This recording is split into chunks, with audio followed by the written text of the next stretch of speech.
Yeah, very good evening, a very good morning to each and every one of you. And I wish you all the blessings of the Triple Gem to each and every one of you. I'm so glad that you all have, prepared and ready to have some time together studying the one of the most important Buddhist text, Dhammapada. And Dhammapada is a text that I personally have been using a lot for my own personal reflection, for my own personal guidance, and also when I share the Dhamma with others, and we also use the Dhammapada as an important source book for us to know the teaching of Buddha. As a small monk, we memorize the Dhammapada in our monastic training. So usually you may have seen this Dhammapada text in different versions. Usually when I was a small monk, we had a very small handy version of Dhammapada that we always carry in our hand. And we memorize those verses. And at that time, it was a task for us to memorize Dhammapada, like usually two every day. So we were able to finish Dhammapada within about 2 years. And so they memorize in the Dhammapada. So it's a very close Buddhist text guidance to me. And for many Buddhists also, even non-Buddhist, Dhammapada is one of the most familiar texts. One of the one of the most familiar Buddhist texts to most of us. So I'm welcome you with a lot of joy and happiness to go through this important text. And I'm very thankful to Maha Karuna Buddhist Society for organizing this and allowing more people to learn Dhamma. I personally also quite happy. I was able to reconnect with some of our Malaysian friends. But I think this goes. There are people who are actually not only from Malaysia and Singapore, but also from the US, from Sri Lanka and other parts of the world. So we are for some people it's morning, some people it is evening. But welcome you all. So what I'm going to do, I have sent you selected verses. So we are going to learn the meaning of these verses, and then try to understand the special terms that are in those verses, and then also try to try to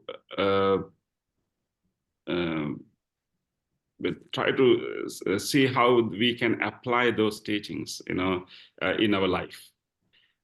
That's the goal. So today, as the first thing, I'm going to give some background of the Dhammapada.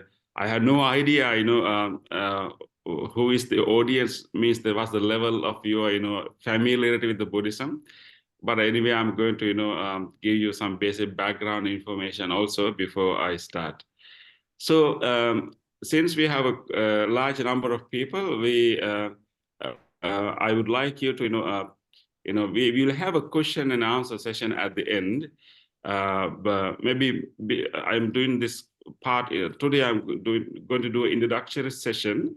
Once we complete the introductory session, we can have a short question and answer, and then we will study the two gathas that is reserved for today. So then we can, after that discussion, we will also have a chance to ask questions.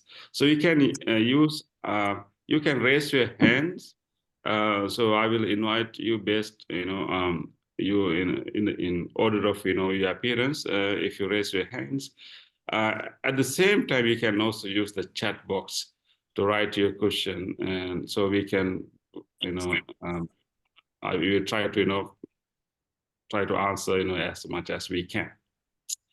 Okay, So first, let me give you an introduction to Dhammapada, means, how, just to give you an idea, where Dhammapada is in the whole, collection of Buddhist text.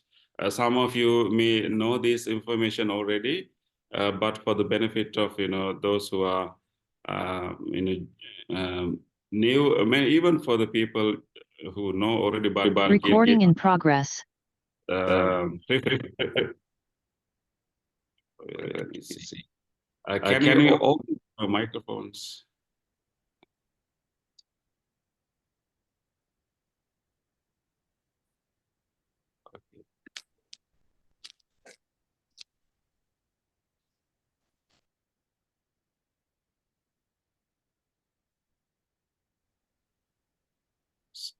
Okay. In order to refresh our memories, let us go through this.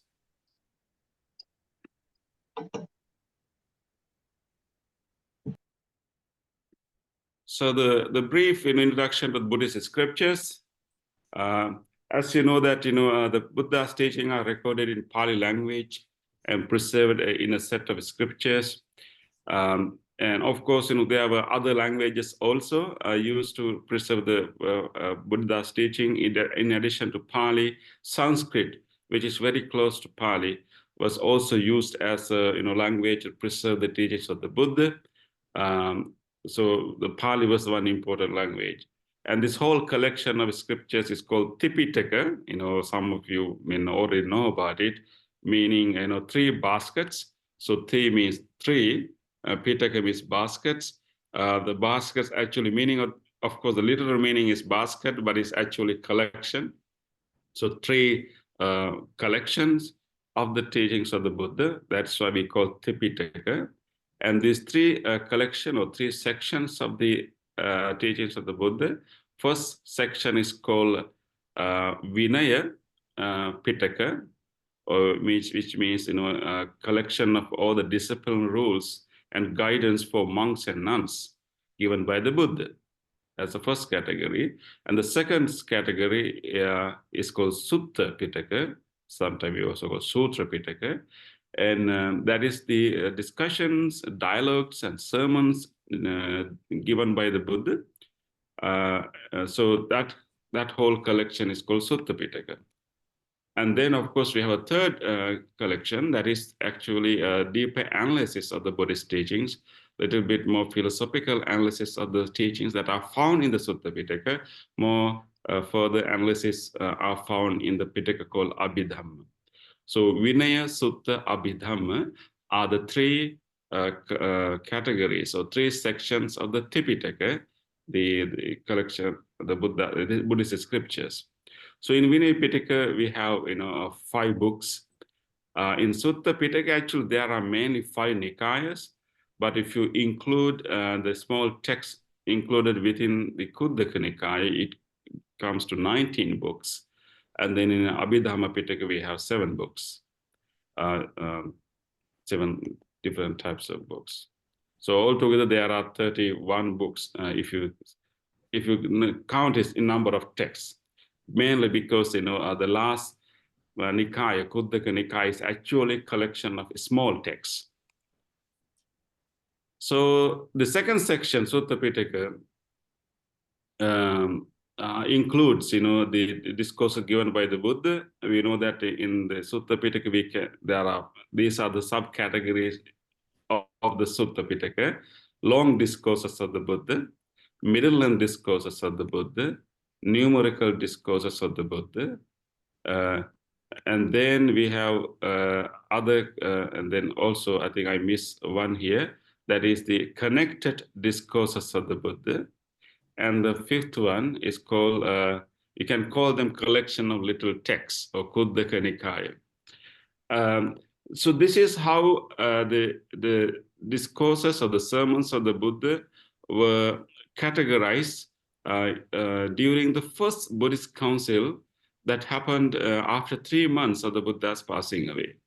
We know that that is one of the most important gathering, most important convention council happened in the early history of Buddhism. just within the 3 months of the Buddha's passing away, all the prominent disciples, immediate disciples of the Buddha got together, and they made sure that the key teachings of the Buddha, key discourses and key teachings of the Buddha are preserved for the next generations. So during that council, they rehearsed what they have learned directly from the Buddha. As you know, that Venerable Maha is presided the council. Venerable Anand reported the teachings given by the Buddha. Venerable Upali reported all the discipline rules and regulations and guidance given by the Buddha. So in that first council, all the teachings and discipline rules were collected, and mainly all the discourses were collected, and then they were divided into subsections. Like this is how they divided. They focus on length of the discourse. So we have long discourses of the Buddha, what we call Digha Nikaya. Then we have middle length discourses of the Buddha, what we call Majjhima Nikaya. And then we have numerical discourses of the Buddha, what we call Anguttara Nikaya. And then we also have a connected or kindred discourses of the Buddha, that's called Samyutta Nikaya. And the last one is called Khuddaka Nikaya. Actually, it's a collection of little texts. So Khuddaka Nikaya is simply named for the collection of 15 texts. And so those small texts were already in use. Most of them were already in use even at the time of the Buddha, because when the new monks come for the training, there were certain verses, there were certain collections of sayings of the Buddha that were already memorized and already used as teaching aids to train new monks. So even before the first council, there were already, memorized collection of the text. So in this, so collecting all these different texts, we have one whole category called Khuddaka Nikaya. So Dhammapada that we are going to study today belongs to this, the last category, that's called Khuddaka Nikaya. And it is actually the Dhammapada is actually collection of verses of the Buddha. And so Buddha, when Buddha gives a teaching to a community, a group of people, and sometimes he usually summarizes his teachings in a verse. Because when you give teachings in a verse, like a poetic form, it is easy for us to remember. Like a prose is difficult to remember, but the poems, poetic utterances is easy to remember. You can chant it, you can recite it, and then easy to remember. So therefore, Buddha had this practice that he will summarize and he will give a verse at the end, and that becomes a teaching aid, that becomes something that monks will memorize. So Dhammapada is actually the collection of all different verses given by the Buddha, mostly summarizing his teachings. And many of the verses that we can find in the Dhammapada can also be found in other Nikaya, other Buddhist texts too. They were scattered in different places, but Dhammapada is actually a collection of all the verses, like poems and gathas, and then used as a text for us to memorize and use as a guidance for our reflection and our practice. So it is just to give you an idea. So Dhammapada is one of the 5 collections of the Sutta Nipada. Okay, and just to give you an idea, today we have this opportunity to learn the teachings of the Buddha, and then and we have access to read the teachings of the Buddha, but we have to remember there's a big gap between the time that Buddha lived and then the time that we are living. It's like a 26 centuries gap. So we need to remember that these teachings that have come to us as a result of a dedication of a lot of people, a lot of monks, nuns, lay followers. So we have to have deep gratitude that today we have this opportunity to learn the teachings of the Buddha, but this was, this didn't come, automatically. And there's a long history behind it, and there are a lot of people who are dedicated to preserve these teachings for us. So we have to have deep gratitude for all those devoted, monks, nuns, and lay followers. Without their dedication, this teaching could have been lost to the world. It could have been lost to the world many centuries ago. But, they did their job, and they did so much dedication to preserve this. So just to, give an idea, we know that, I talked about the first Buddhist council that happened after 3 months of the Buddha's passing away. This is where actually, all the teachings were, collected and, rehearsed and organized. And it is during this council, the responsibility was given to groups of monks to preserve these teachings. And then during that time, monks preserve these, teachings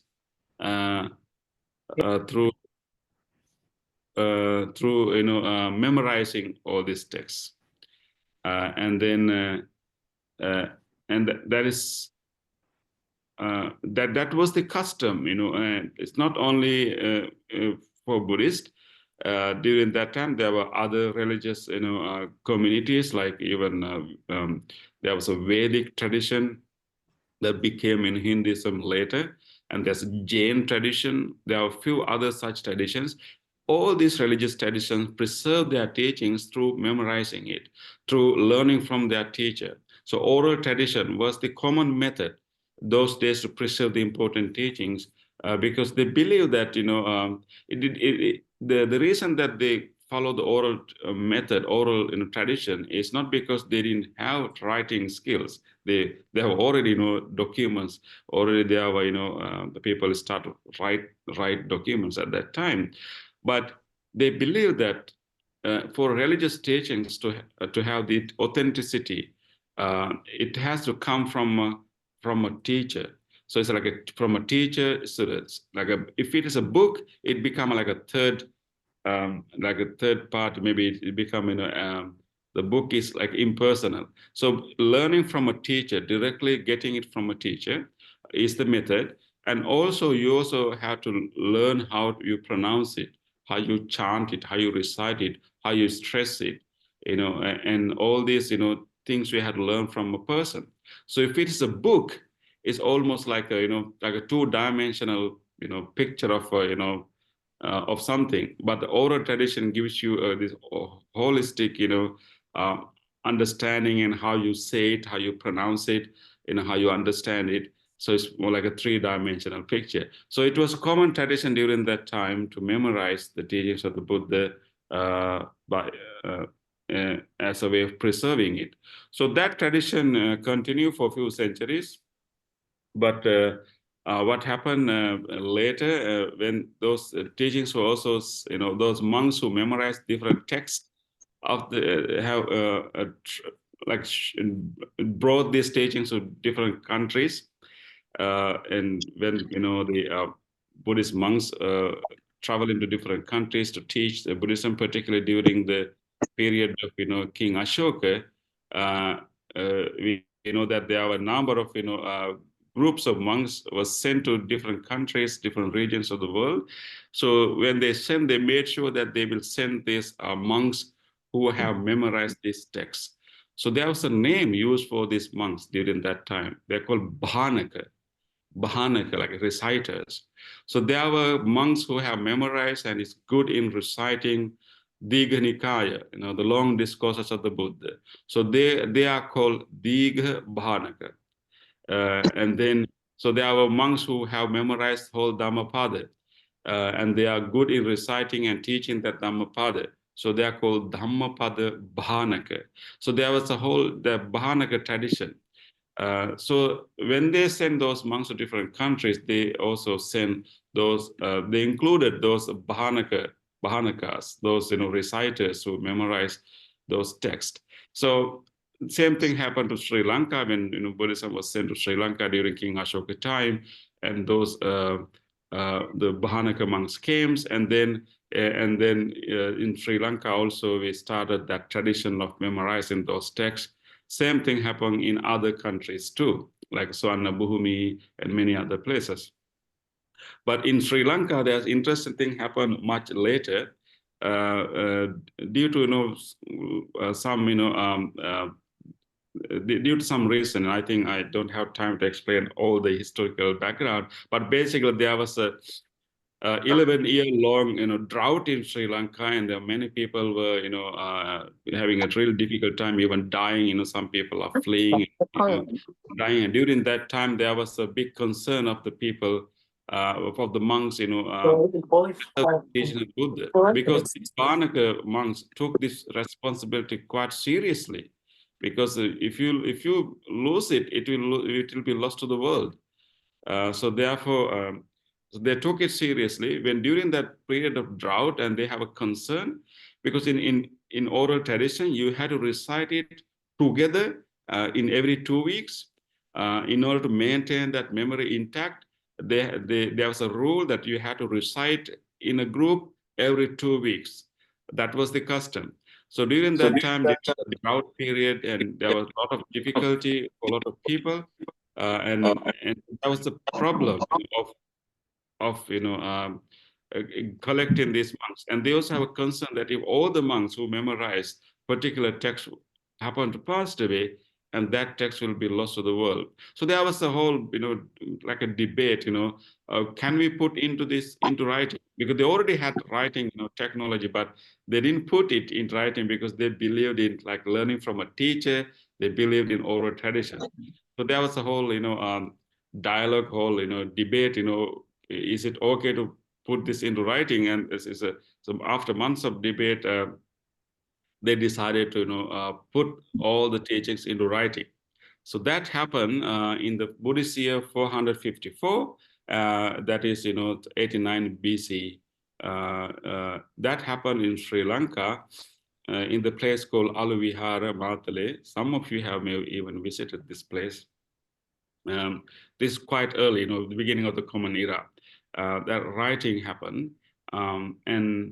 and so then what happened is still even after writing this down, there were still there were Bhanakas, because we find evidence from the inscriptions and other places that they refer to these groups of monks who are still reciting different texts, but gradually that Bhanaka tradition, that oral tradition, gradually disappeared. But then after that, what happened? They first wrote this text in palm leaves. So this is, just to give an idea, this is how books look like those days. So they wrote down all the teachings. All the monks who memorized these texts come together, and there's like another council occurred during that time.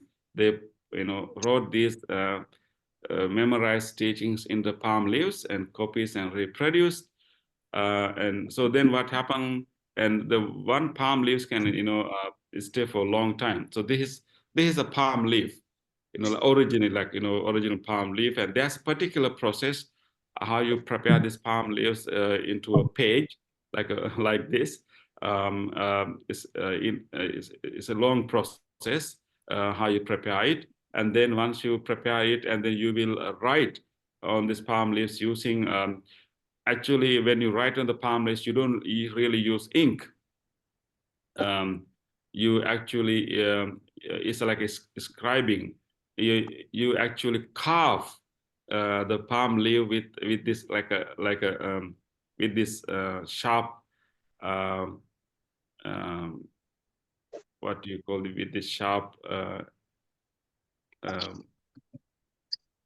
the sharp instrument. So this is how you do it. So when you write it, actually you don't you carve it So you don't really see the letter clearly. You see it, but but not that obviously. But usually they use the finger. They hold the palm leaves. You use the finger. So you write on the top of the finger, like the palm leaves in between the finger and the pen. It's not a pen, but and so when you write it, you can feel that letter into the finger.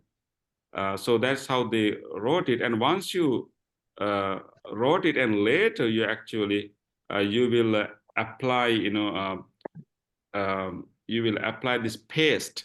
That paste is made from charcoal and mixed with with a special kind of oil, and you create this paste. Then once you apply that paste into palm leaves, those dust will go into the carvings that you made and then appear as letters. So this is how the palm leaves were produced. So then palm leaves text became the means through which the Buddhist texts were preserved, and so and then there were reproduction of these palm leaves, the copying of these palm leaves, and we know that throughout the history these palm leaves are preserved and collected and reproduced and even exchanged between countries. And then they use different letters to write those palm leaves. So and so many centuries, the palm leaves became the source through which these teachings came down to us. But the palm text can stay for centuries. And so these are the example. And of course, and later, what happened with the introduction of the modern technology in 19th century, invention of the printing machine by the Western nations. So when the printing technology arrived in Sri Lanka and actually also in Thailand and in Myanmar also, and those palm leaves texts were they were transferred to a printing text. I think for the first time in Thailand, these palm leaves texts were transferred, printed books, and then later in Sri Lanka and also later in Myanmar. And then, of course, then we have this, printing of papers and texts, the same teachings. And then, of course, nowadays, all these teachings have been transferred to online. And then that whole teaching that were memorized, that were, written down on palm leaves and preserved for many, many, many centuries, now available in our fingertip in online. These are the websites that you can find the whole Tripitaka. And just examples of where you can find them. But right now, it's easy for us to have access to them. And with the fingertip, we can just have access to them. But that has a long journey. So we have to be really grateful for people behind it. And even we have access to them, we may not necessarily mean that simply reading it, we will get the full idea of it. We still need a teacher, we still need a community to comprehend, to understand it. And that is exactly what we are doing today. Okay, just to, for you to reflect, and so so this is how Dhammapada came to us. And then just to give an brief idea, so Dhammapada, again, collection of poems uttered by the Buddha. It has altogether 423 verses. So we are going to learn 2 verses today. And then, so it is like it's a pithy statement. Every verse is a pithy statement that relates to our lives. We can get a lot of inspiration and wisdom from this text. And these verses guide us to become wise, resilient, and compassionate person. So our goal is to be familiar with these teachings and develop those qualities in us. Okay, that's just the introduction. So I will ask you to reflect on these questions. Can you answer these questions? You don't have to answer, but just go through this question and reflect whether you can answer these questions based on what I discussed so far.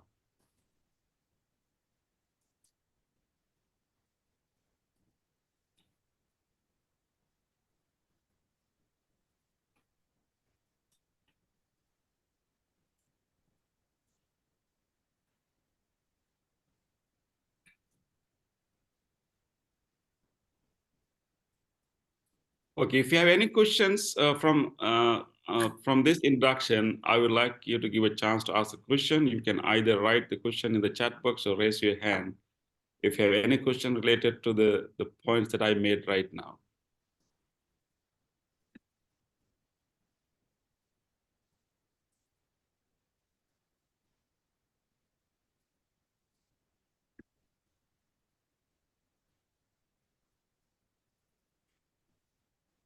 Are we all okay?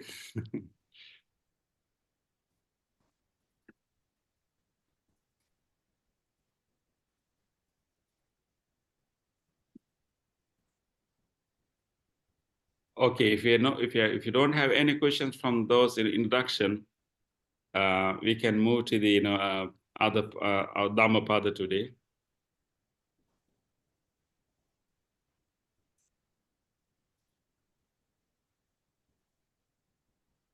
Okay, let us now study the Dhammapada,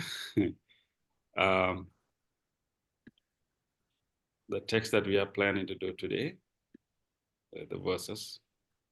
Okay, now we are going to really read the teachings of the Buddha and then try to understand the meaning and background story and everything. So I would like to start that study with taking some time to pay our gratitude, pay our tribute, and pay our veneration to our supreme teacher, to our Buddha, and also with deep gratitude to all the monks, nuns, and lay followers who actually contributed so much to pass these teachings from generation to generation. Today we have the opportunity to learn them. So let us pay our respect to the Buddha. Namo tassa bhagavato arahato samma sambuddhassa. Namo tassa bhagavato arahato samma sambuddhassa.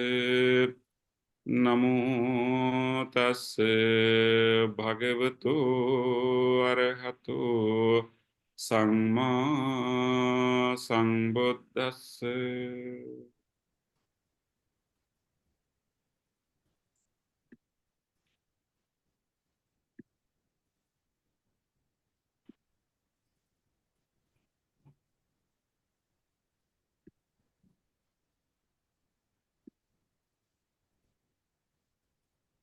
Okay, so this is the verse that we will study today. This is in Pali language, so don't be afraid of it. Just have a look at it and just be familiar with that. This is the original verse, how the Buddha might have uttered his teachings. So we will take a time to look at it. Maybe I will chant this for you. And I remember when I was a small monk, I memorized this verse and also many other verses. And when we memorize, we chant it, because when you chant it to a particular rhythm, it is easy for you to memorize it. And of course, I'm not going to teach you Pali, but this is not a Pali lesson. But it's just let us be familiar with these terms. I'm going to teach you a few important Pali terms also, but this is the verse that we are going to learn. So let me chant it. Diso disang yang tang kaira veri va pan verinang Micca panihitang cittang papionang tato kare. Natang mata pita kaira anneva pice nyateka. Samma panihitang cittang seyya sonang tato kare.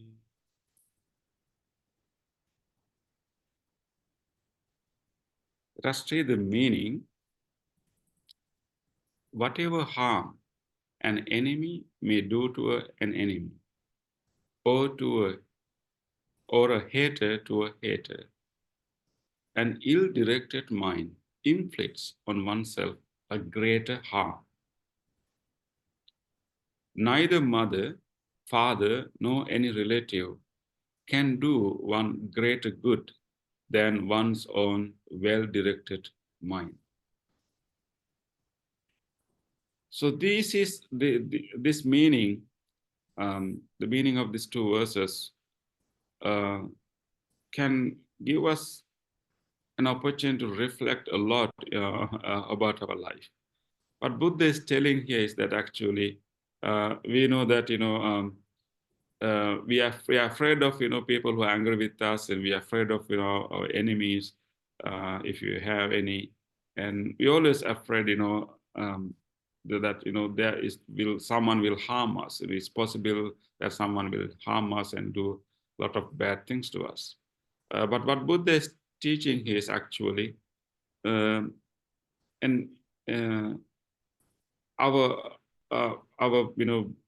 biggest enemy can be within ourselves. An ill-directed mind can inflict a greater harm in us than any enemy or any angry person can do to us. So it's a very important teaching for us to remember, because our ill-directed mind will bring, will guide us, will motivate us to do so many bad things, and so many dangerous things, and so many unwholesome things, which will produce produce bad results for us. And sometimes we are harming ourselves through our own ill-directed mind. But don't be afraid. But in the same way, Buddha, just after that verse, we have the another verse. Neither mother, father, nor any other relative can do one greater good than one's own well-directed mind. We know that our parents are the one who actually are the greatest benefactors to our life, and they will do anything for us. And also there can be other relatives or good friends who will always help us and do a good favor to us. But Buddha is saying that actually our best friend, our best benefactor is actually within ourselves too. Our well-directed mind can do a greater good to us than anyone else can do to us in this world. So it's all depends on how we train our mind, and that's that is the guidance that Buddha has given to us here. Let's unpack a meaning a little bit more in these two verses. First, I would like you to be familiar with these few Pali terms. So in the original verse, you can see there are certain terms and a lot of Pali terms, but I would like you to be familiar with these terms. So Mata is a term that is used in this verse, and that is the name for mother in Pali. So you can just learn that Pali word, Mata, mother. It's so interesting that many languages in the world, when it comes to mother, we have a similar term. Usually start with M, right? You can think about all the languages that you are familiar with, and think about what you call mother in your language or in the languages that you are familiar with. It will start with ma, maybe still it should have a ma. So that's very common thing. So even in Pali, you call mother Mata. And then second one is Pita, that is for father. So Pita or father, maybe it's like Per is there, and there can be many different names for father, but Pita in Pali is for father. And the other important term is here Chitta, and we find this term in this verse. Chitta is one term that we use to refer to the process of mental processes. But you know that Chitta is not only this only term. There are many other terms also. Different terms in Pali will refer to different functions of the mind. I think most of you are familiar with the very well-known three terms that we use to refer to different functions of the mind, what you call Chitta, Mano, and Vijnana. And the term Chitta is found here. Chit is the most comprehensive term that includes emotional aspect as well as cognitive aspect and everything. So it's a very most commonly used term and most comprehensive term is the for the mind in Pali is chitta. Although it is letter C, it doesn't pronounce as K, like a cake. It's pronounced as ch, as in chair. So it's letter C in Pali always stand for ch sound, not for k sound. And for k sound in Pali writing, we only use letter K. For C is only used to get the sound of ch. So this is chitta. So anywhere you see C in Pali writing, pronounces as ch, not k, but ch. And then the other important term here is like samma. We find the term samma panihitang. Samma means well or perfect. And the other one is micca, that means wrong and perfect. So samma, we can find this term samma in explanation of the Noble Eightfold Path, like samma ditti, like a right view, samma vacha, so although we usually call it samma, it means like well or perfect. And micca is the other term that you can learn, that is for wrong or imperfect. So I hope that these 5 terms are enough for you for today to learn this, like for learning some of the Pali. If you learn some key terms in Pali, it will be easier for us to have good discussion and deeper understanding of the Buddha's teaching. So Mata, Pita, Chitta, Samma, and Micca. Okay. Now I would like to go to this 2 very important term used in this verse. So we learn that ill-directed mind, and that's what we can give us harm even greater than an enemy can do. And well-directed mind is the mind that can give us so much benefits. So let's try to be familiar with these 2 terms. In order for us to understand this ill-directed and well-directed mind, we need to understand in the Buddha's teaching, the mind is not considered as one single entity. Mind is understood and explained in Buddhist teachings as a flow, as a process, as a stream. So it's not a one single thing residing in our body as a precious entity, but actually mind is a continuous process. It's a flow, it's a stream. So like a river. So that is why we can direct this mind to all different directions. And so therefore, and this mind is always flowing, always flowing, always moving, always flowing. But most of the time we don't know where it is flowing. Whether we know it, whether we are aware of it or not, mind is continuously flowing. That's the nature of the mind.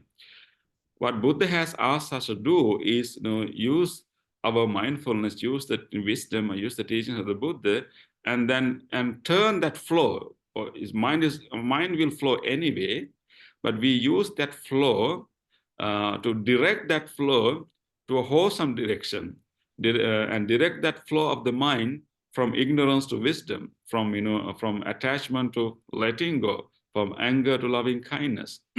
So that's our goal. So we want to direct our flow of the mind to a wholesome direction. So that most important 2 terms is the ill-directed and well-directed. Just to give you an idea, when the like a water, like this any stream of water, if it's not well directed, it can go all over the place.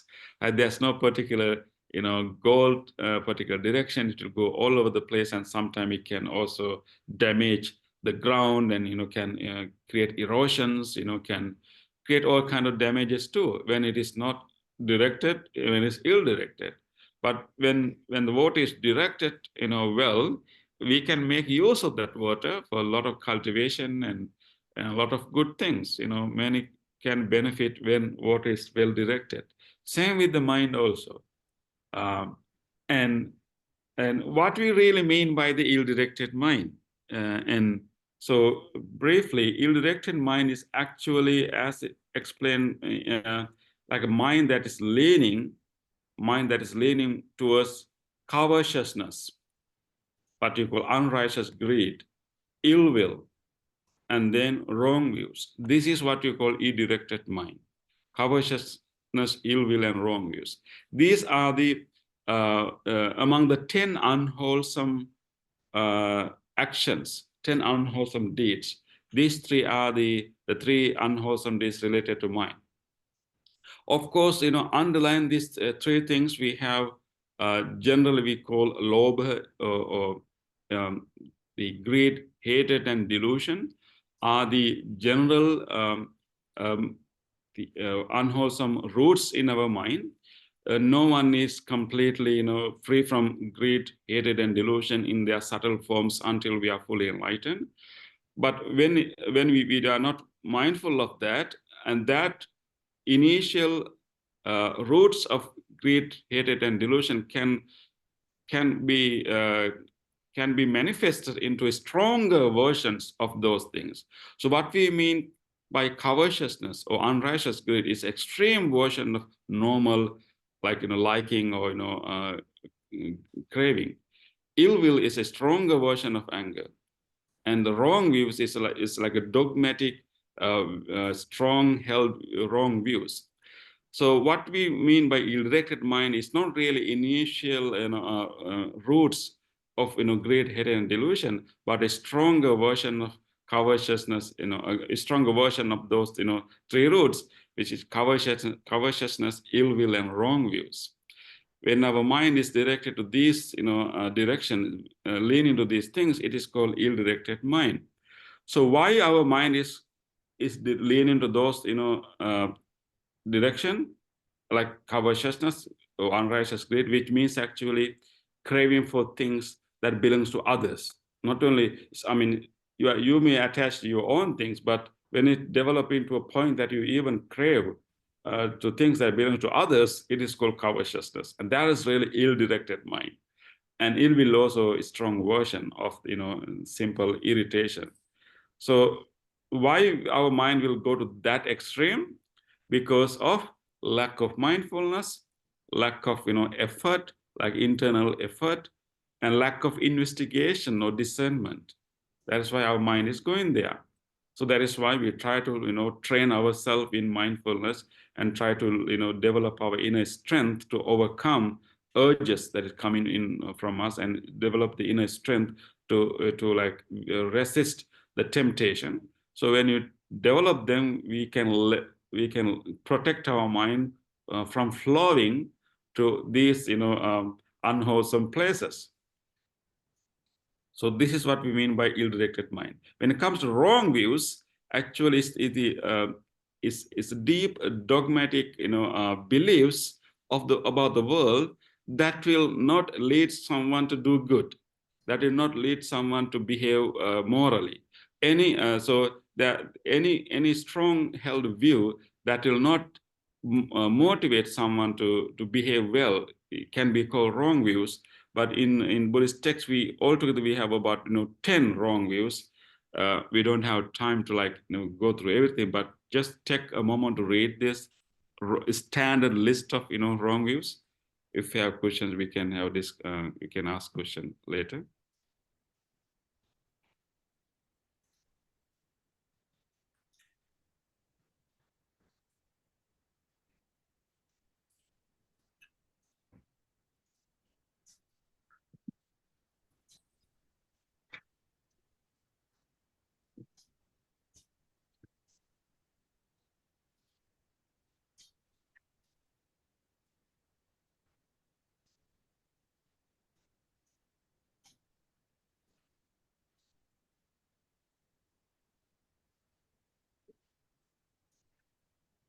Okay, now let's talk about well-directed mind.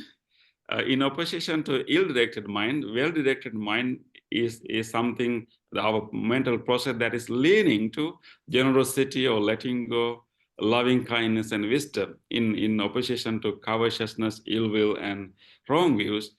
When our mind is leaning to generosity or letting go, loving kindness and wisdom is called well-directed mind.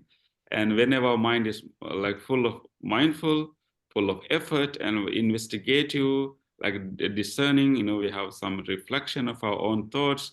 When we have those qualities, mindfulness and effort and this self-reflection and investigation within ourselves, we can direct our mind to a wholesome direction. So that is called well-directed mind. And so when our mind is well-directed, we will definitely do wholesome things that will produce good karma, and that will produce good immediate wholesome environment, and those immediate impact that we are doing to our close group of people, to our immediate environment, by acting with generosity, loving kindness, wisdom, can bring us so much goodness. And also our karma that we produce can also bring us so much goodness. So, it is a well-directed mind that can bring us good fortunes, prosperity, and even like deep freedom of our mind, even spiritual attainments, and all these wholesome things, freedom of the mind, freedom from defilements, even good worldly pleasures, like even divine prosperity. Everything was given to us not by our parents, not by anyone else, but actually our own well-directed mind.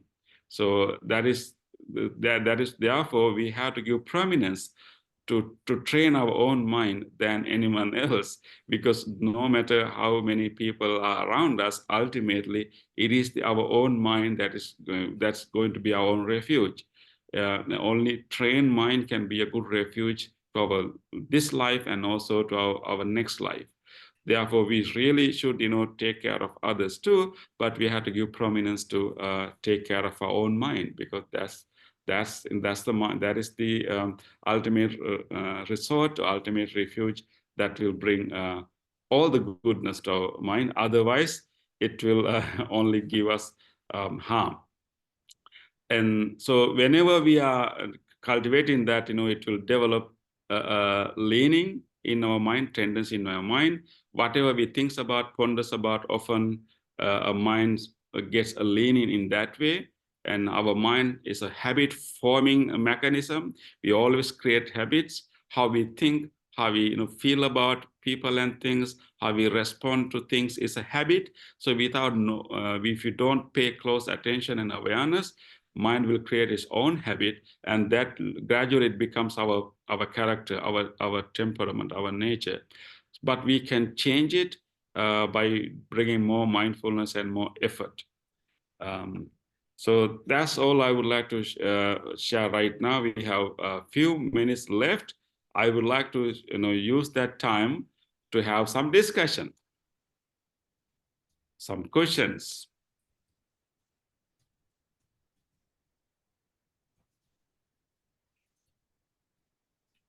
So please feel free to open your, show your hand if you have a question, or you can use the chat box to write your question.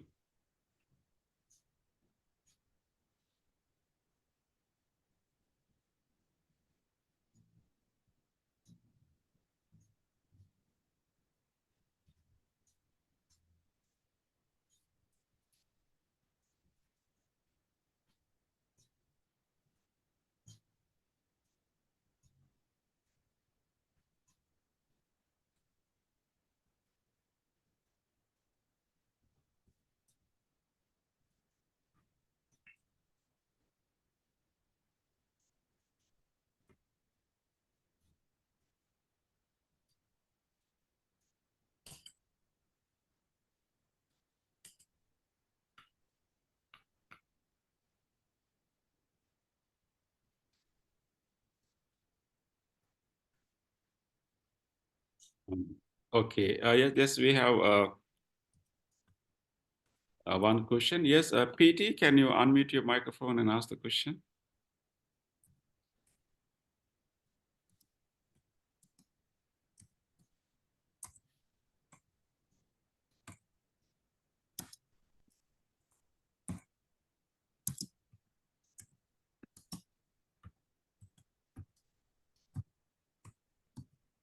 Yes, please ask your question. Yeah.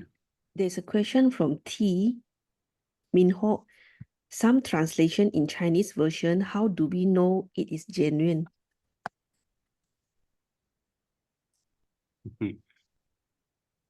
How do we know it is genuine? I think any translation is difficult. Translating is not an easy task. Definitely. So I think maybe the question is whether the translation is genuine or whether the version is genuine. Fortunately for Dhammapada, we can easily know it because there are versions of Dhammapada. And of course, Pali Dhammapada is the complete version, but there are also many other versions that are found in many other languages too. So the best thing is to compare. If you have few versions of Dhammapada, Sanskrit version, Pali version, and also there's also Gandhari versions. And if you're really interested in knowing, you can compare. At least we have Pali version clearly, and then compare it with another version. And the important thing is we need to realize that translation is not easy, so we have to have some empathy for those translators. If we, fortunately for Dhammapada, we can compare with other versions that we can know it. Yes, now the question from PT.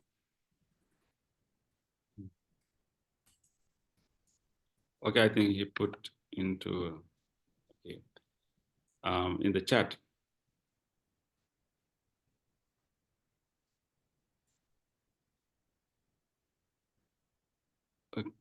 Okay. If the mind ponder on ill will, but one does, I think the question is, does not act on it, does it carry the bad karma?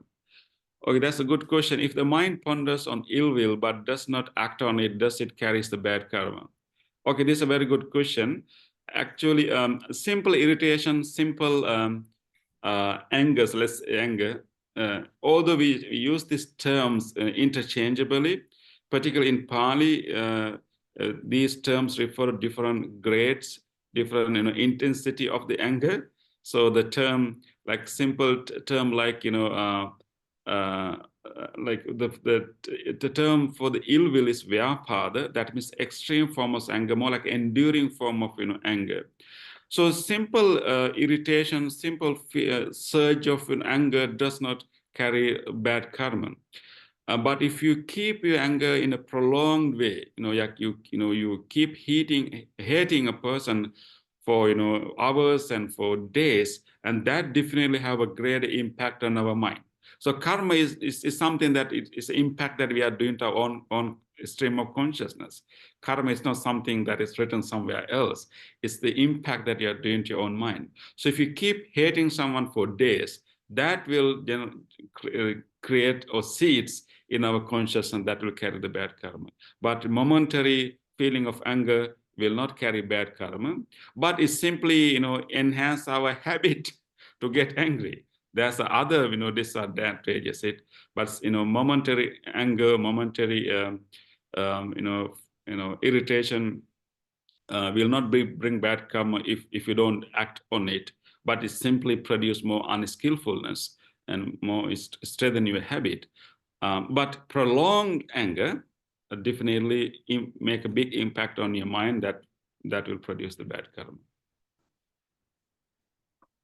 Okay, Lu Pingsu or Lu Pingsu, yeah, can you ask your question? Yes. Bhante, I noticed that in Dhammapada there are many stories that are connected to the verses, and you haven't mentioned the stories at all. Is there a reason for it? Yes, there's a reason for it. It's the limit of the time. Yes, sorry, because today I gave an introduction, so therefore my time is limited. But in my next sessions, I would like to incorporate the stories too. So the stories are actually important to the verses, important to the understanding of the verses? Actually, yes, definitely is giving us more perspective. But one thing we need to remember is actually the original text Dhammapada only had the verses, not the stories. But then later, there were commentaries were written to this Dhammapada. That happened around 5th century, later. Mainly that happened in Sri Lanka. So then more commentaries were written to these verses, explain the meaning, and also, giving the background story. So those stories are really important. But we need to remember that these commentaries were written quite later, about at least about 1,000 years later than original collection was made. So definitely those stories are helpful to get a reflection. But we don't know exactly whether the stories were memorized, or maybe they try to find matching stories to these verses. So, but anyway, learning these stories is helpful, but not taking them quite seriously, knowing that this commentary is written, 1,000 years later. Thank you, Bhante. Okay. Is there any other question in the chat box? Yes, I think yes.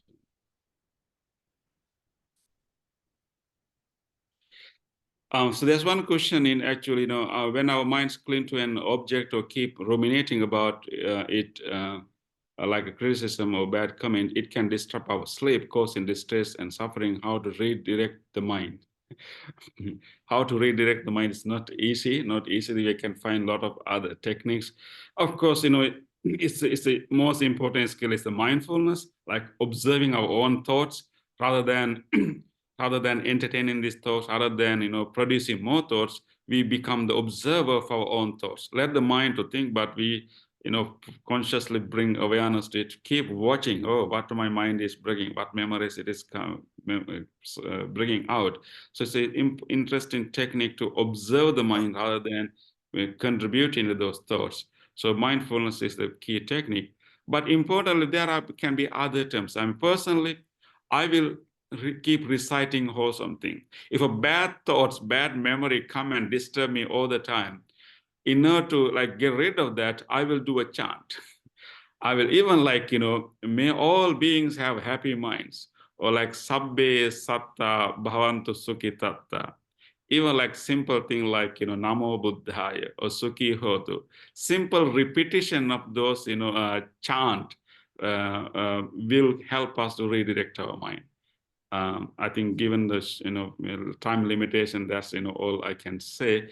But you can do it with mindfulness, and then some techniques like reciting something good, like purposely. You may not feel like saying it, but you simply keeps repeating it again and again, and then that strain of bad thoughts will disappear.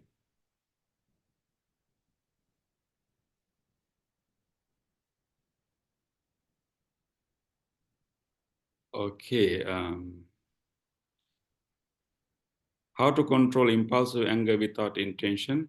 Of course, there can be impulsive anger that, we have different, tendencies, different habits in our mind. So maybe some people can have easily irritable or impulsive anger.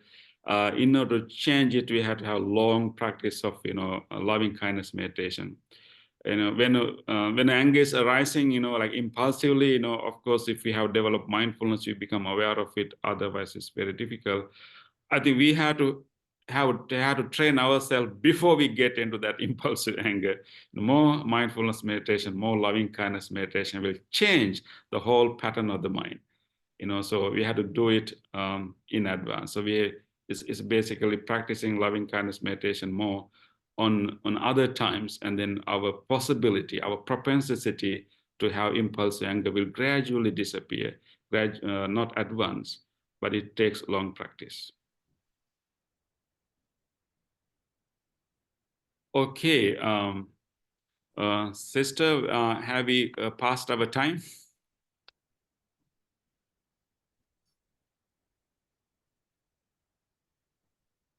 Yes. Yes, I think we have come to the end of the class, and I'm so glad that many of you registered to this course. From next week onwards, I will focus more on the verse that we have selected, and maybe discuss exactly how we can apply in our daily life those teachings, and also, sharing with you stories, behind those verses also, that are also, very beautiful also. So let us conclude our session right now, and I really appreciate your time, and I'm so glad to see all of you, again, and I look forward to our next class on Thursday. Okay, and any other final thoughts or comments from anyone? Thank you, Bhante. Oh, nice to see you. Thank you very much. Yeah. Okay, Bhante, on behalf of everyone. Okay, let's conclude, and we will share the merits and with everyone else. Today, by learning this important Buddhist text and learning the teachings of the Buddha, we were able to keep our mind wholesome way for a short period of time. And we generated good karma, good merits by doing that. Let us share these merits with everyone else. May all the living beings in the world share our merits. May all living beings be free from suffering, and may all living beings be well, happy, and peaceful. 𝗏𝗛𝗺𝗧𝗵𝗺𝗺𝗁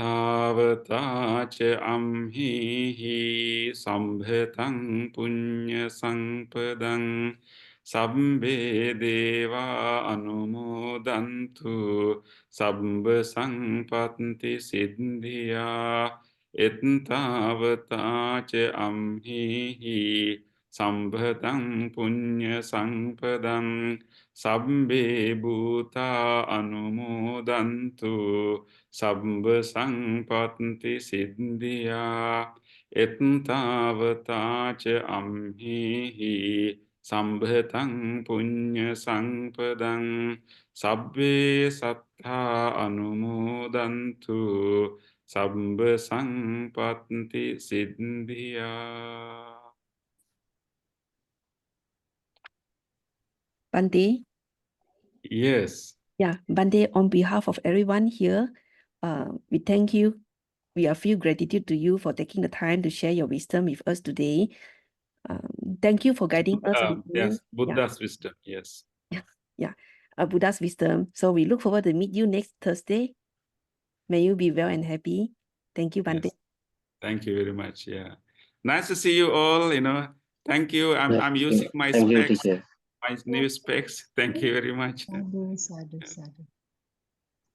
Yes. Thank you.